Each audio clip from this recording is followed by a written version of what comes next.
मुक्त हो जाओगे, न काम तुम्हें अधीन कर पाएगा, न पाप अधीन कर पाएगा, परमानंद में डूब जाओगे। केवल प्रभु के लिए कर्म करो। ये अगरबत्ती, धूप बत्ती, आरती, पूजा, प्रभु को अपना नहीं माना तो ये थोड़ा शुभ कर्म बन गया, बस। ये तुम्हारा प्रायश्चित नहीं होगा। जो तुमने अधर्माचरण के अगरबत्ती धूप बत्ती से खत्म होने वाले नहीं हैं, उनके लिए तुम्हें नाम जप करना पड़ेगा, नाम कीर्तन करना पड़ेगा। नाम कीर्तनम यस्य सर्व पाप प्रणाशनम, समस्त पापों का नाश करने में समर्थ है। राधा राधा राधा, कृष्ण कृष्ण कृष्ण, गोविंद गोविंद गोविंद। भगवन नाम, अगर भगवन नाम का आप निरंतर जप करने लगे तो आप स्वयं तर जाएंगे और लोगों को तार देंगे। मम भक्तियुक्तो भुवनम पुनात सतरति सतरति सा लोकान तारयति। जो भी कर्म कर रहे हो वो भगवान के लिए भावना करो, उस कर्म को भगवान को समर्पित करो, तो तुमसे पापाचरण नहीं होगा।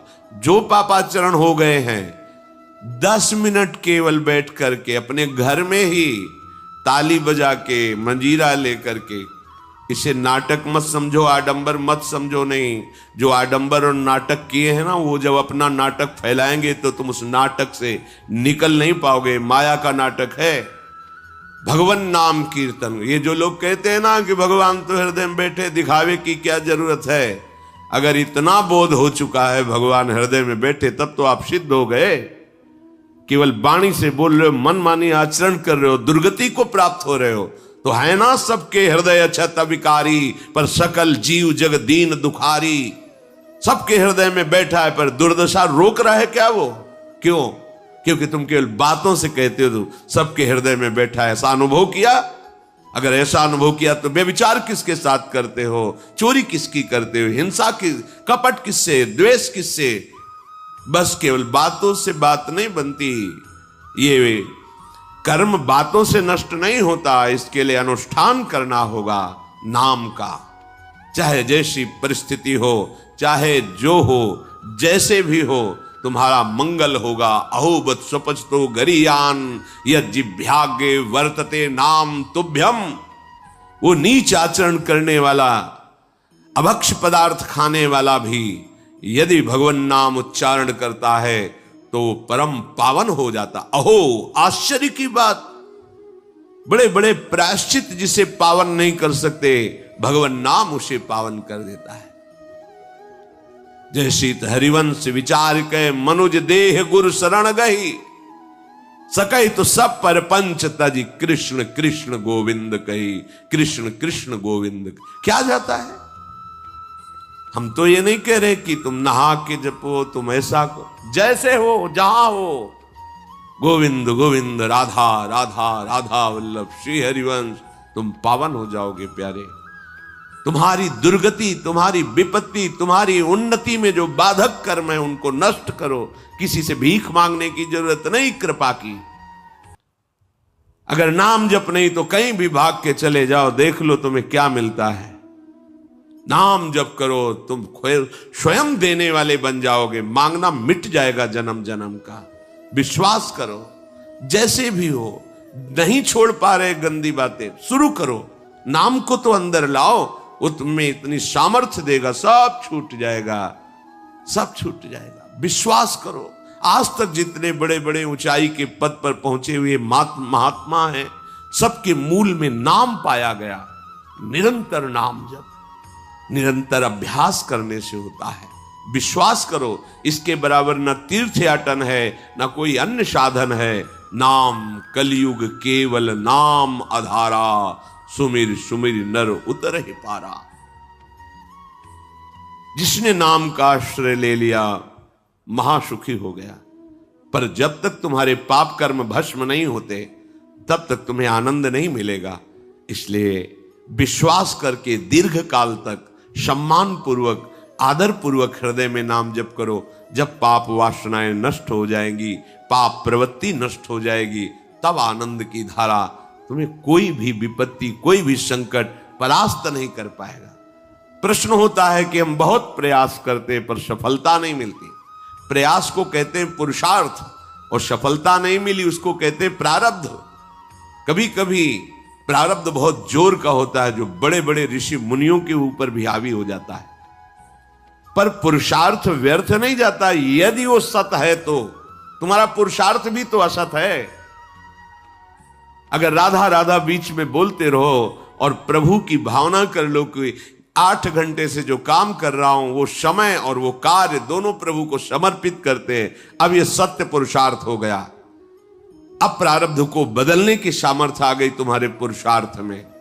खिलवाड़ नहीं है। जो तुम एक भी कर्म करते हो वो कर्म सुरक्षित है, वो तुम्हें दंड दे के रहेगा या तुम्हें सुखी करके रहेगा।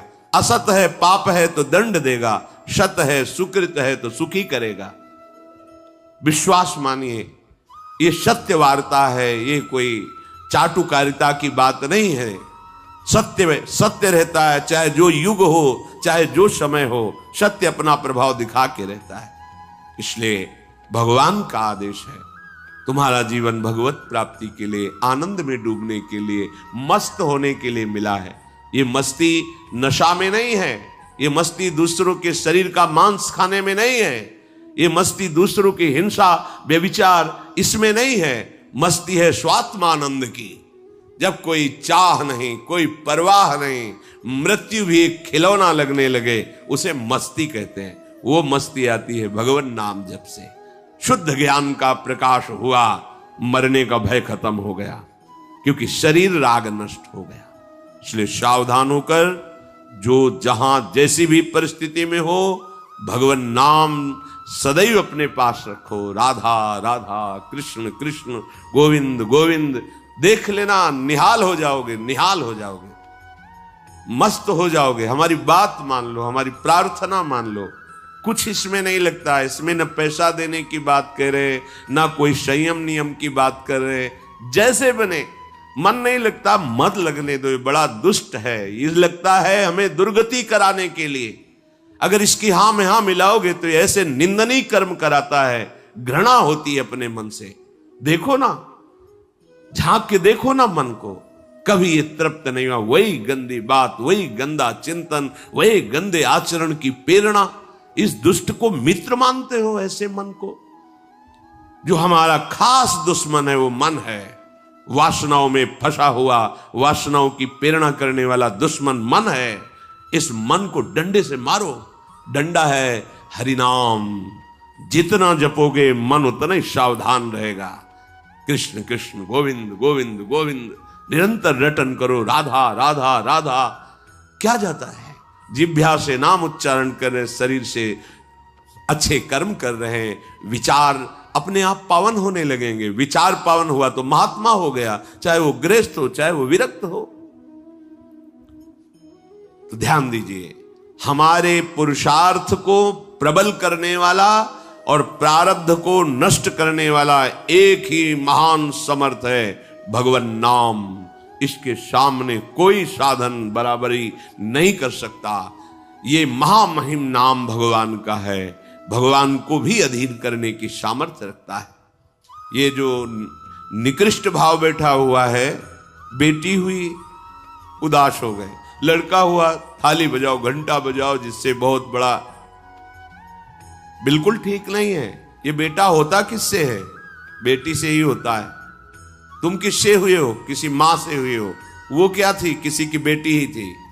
कैसी मूर्खता छा गई है, गर्भस्थ बेटी की कोई परवाह न करके उसको, ये क्या है?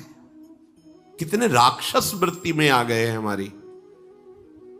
राक्षस भी अपने बच्चों को नहीं खाते। कितनी राक्षसी बुद्धि। हम सुंदर दिखना चाहते हैं, समाज में सम्मान पाना चाहते हैं, और पाप कर्म कैसा?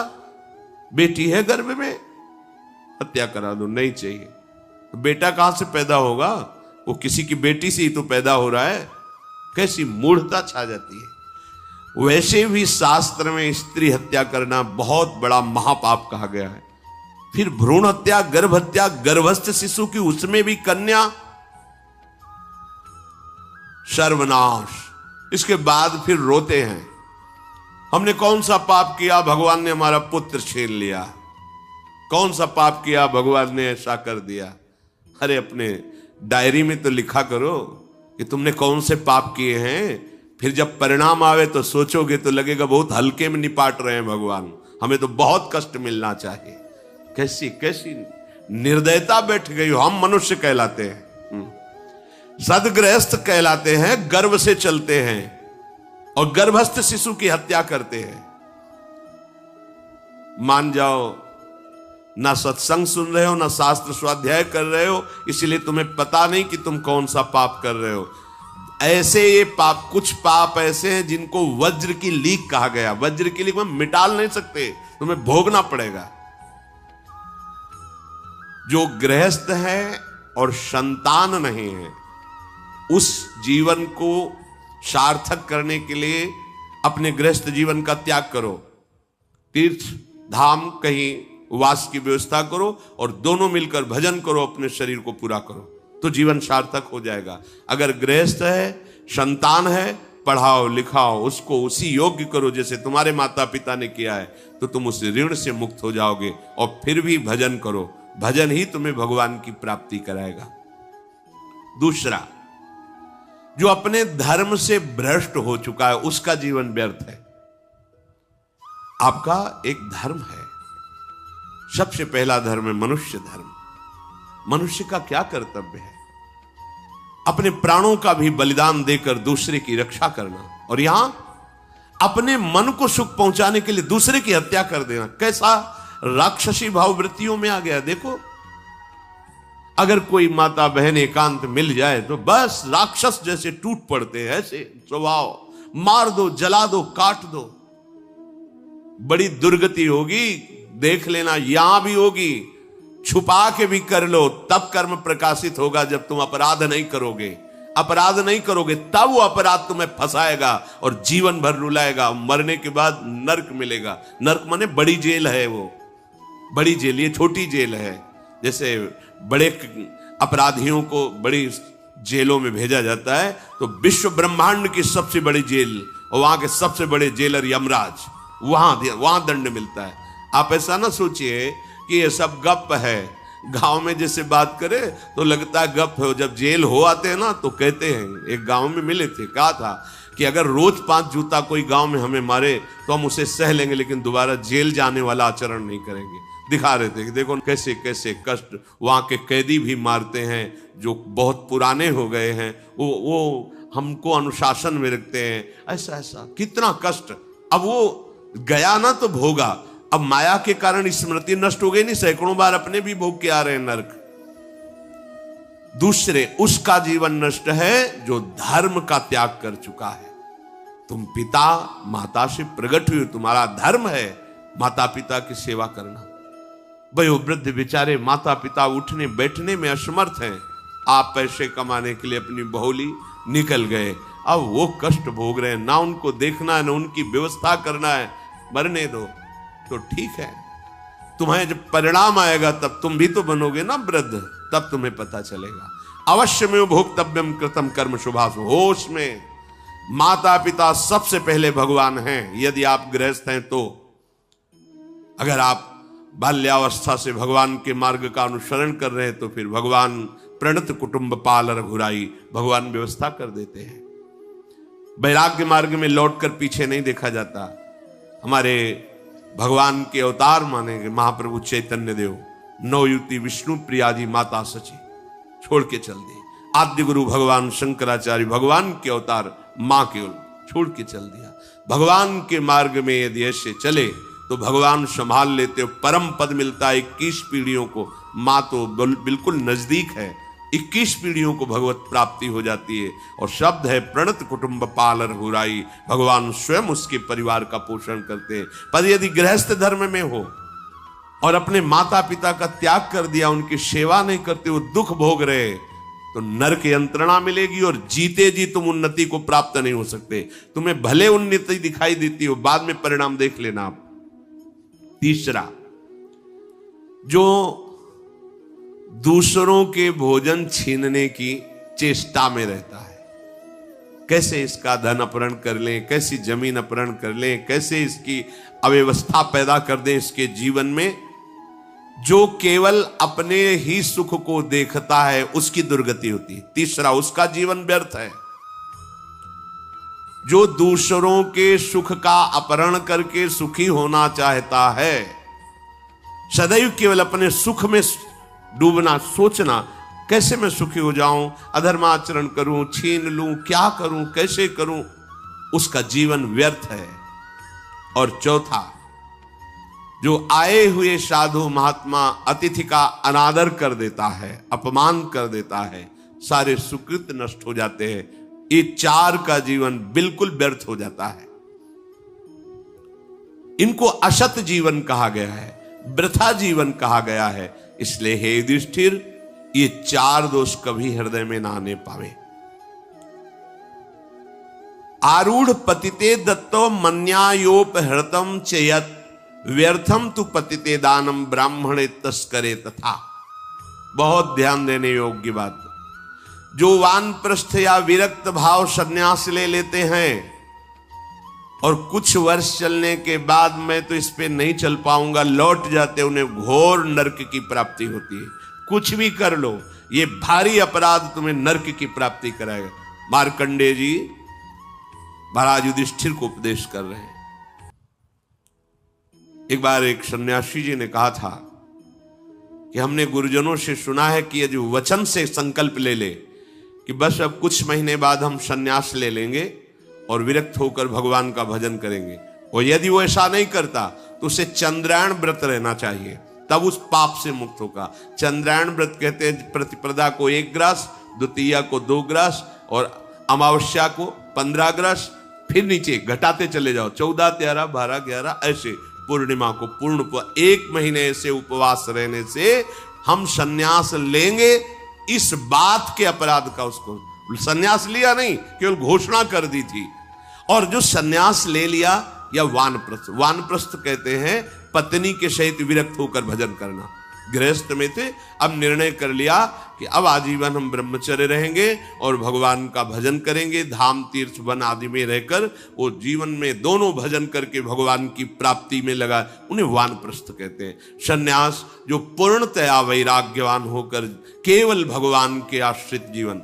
सन्यास मार्ग में माता पिता परिवार का दिया हुआ कुछ स्वीकार नहीं किया जाता, उनके द्वारा भरण पोषण नहीं स्वीकार किया जाता।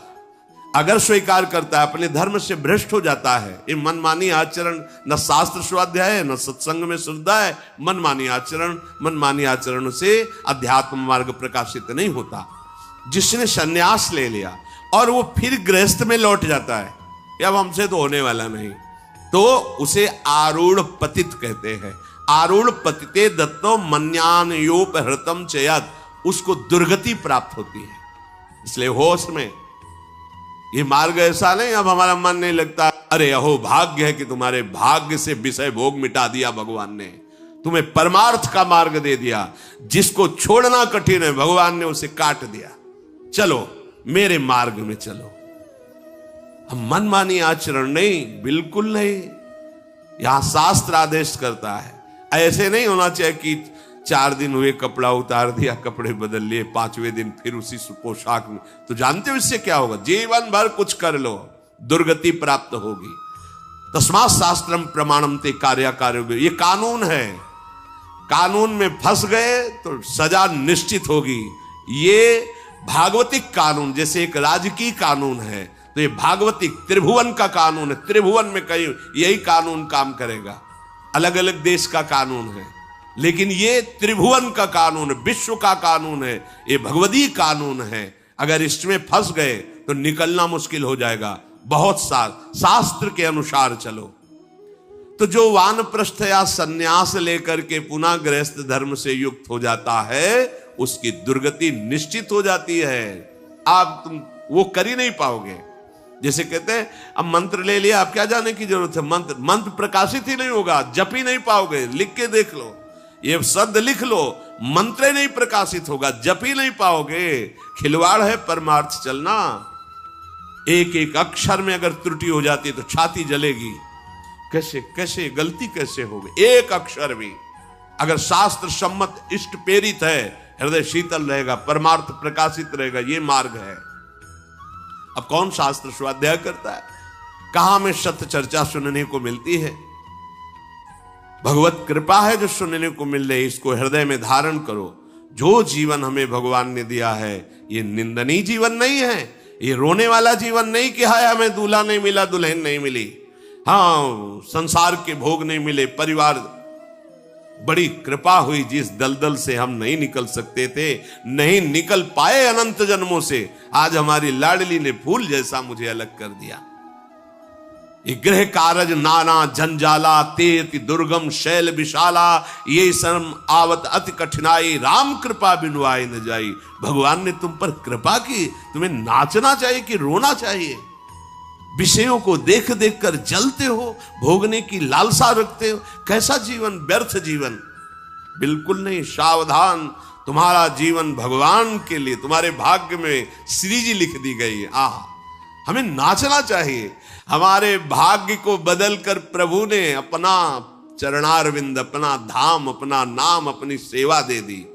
धिक्कार है अगर ऐसे होने पर भी ललचाए और उस मार्ग की तरफ जाए जहां से श्री जी ने निकाल लिया है। तो जो वानप्रस्थ या संन्यास धर्म स्वीकार करके पुनः गृहस्थ धर्म का आश्रय ले लेता है, उसकी नारकी गति होती, दुर्गति होती है।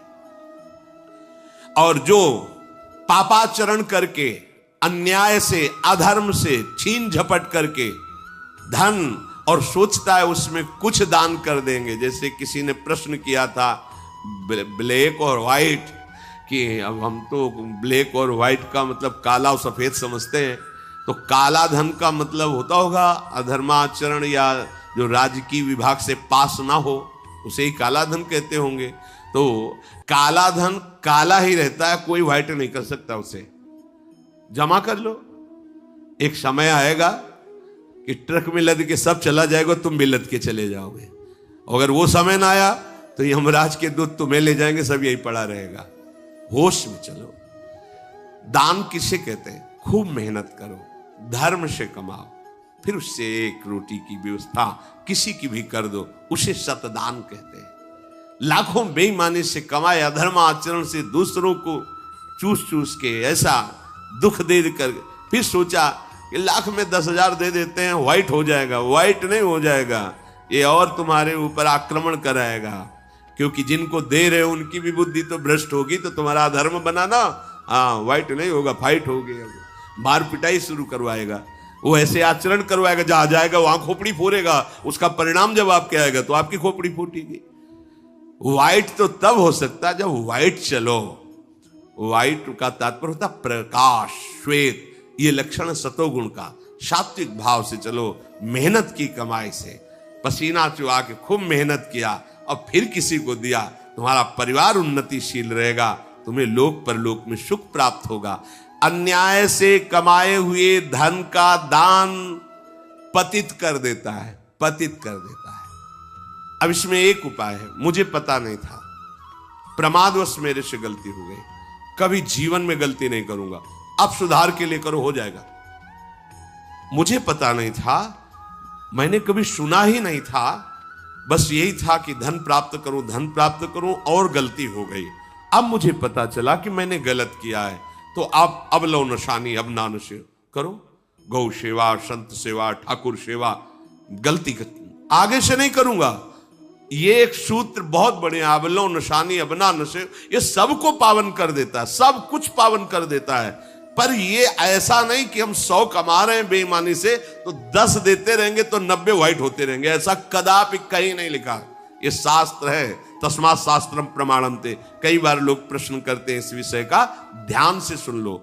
अन्याय से कमाया हुआ धन अगर उससे हम दान भी करते हैं तो वो पतित ही करेगा, गिराएगा ही, किसी काम का नहीं है। आगे वर्णन कर रहे हैं कि धर्म से कमाया हुआ दान अगर ऐसे को दोगे तो वो भी व्यर्थ हो जाएगा। कैसा? मिथ्यावादी, पापाचरण करने वाला, झूठ बोलता है, पापाचरण करता है, और आप उसे दान कर रहे हैं, बाद में वो पाप करेगा, तो उसका फल आपको मिलेगा। उसके पाप के बढ़ावे में आप साझेदार हुए। आपका जो दान था उसके पाप में बढ़ावा देगा, आपको उसको साझेदारी का फल भोगना पड़ेगा। कृतज्ञ, जो दूसरे के किए हुए को उपकार को नहीं मानता, अभिमानी और मदिरा पान करने वाला, अब आपसे पैसा लिया, शराब पिया, गंदे आचरण किए, आप उसके हिस्सेदारी बने। ऐसा थोड़ी दान की कोई मांग रहा है दे दो। बहुत पात्र और अपात्रता का निर्णय करके दिया जाता है। ऐसे नहीं कि मांग रहा है तो देना ही पड़ेगा, नहीं। हमें अधिकार समझ में आवे कि हमारे द्वारा दिए हुए धन का सदुपयोग हो रहा है, वहां पात्र देख करके धन आदि का दान किया जाता है। जो पतित हो चुका है, जो अधर्म व्यवसायी है, जो तमोगुण से आवृत रहते हैं और अंदर क्रोध भरा रहता है, अहंकार पूर्वक दान करते, मेरा सम्मान हो, ऐसे का दान ही नहीं स्वीकार करना चाहिए। ऐसे का दिया हुआ दान व्यर्थ हो जाता है, उसे निश्चित अन्य योनियों में जाके कष्ट भोगना पड़ता है। तामसी अहंकारी दान करने वाला परिणाम में दुख ही भोगता है। मैंने दिया, ये मैंने बनवाया, ये मैंने किया, ये तमोगुण का लक्षण अहंकार है। श्रेष्ठ मंत्रवेत्ता, सतमार्ग में चलने वालों को दैन्य होकर छुपा कर दान देना, ये उत्तम लोगों की प्राप्ति कराने वाला है। देखना है, धर्म से चलता है। हम जो धन देंगे उसका धर्म में प्रयोग होगा। मंत्रवेत्ता है, निरंतर मंत्र का अनुष्ठान करता रहता, पावर है। अगर हमारा धन ऐसी जगह गया तो हमारे पापों का नाश करके उत्तम लोगों की प्राप्ति कराएगा।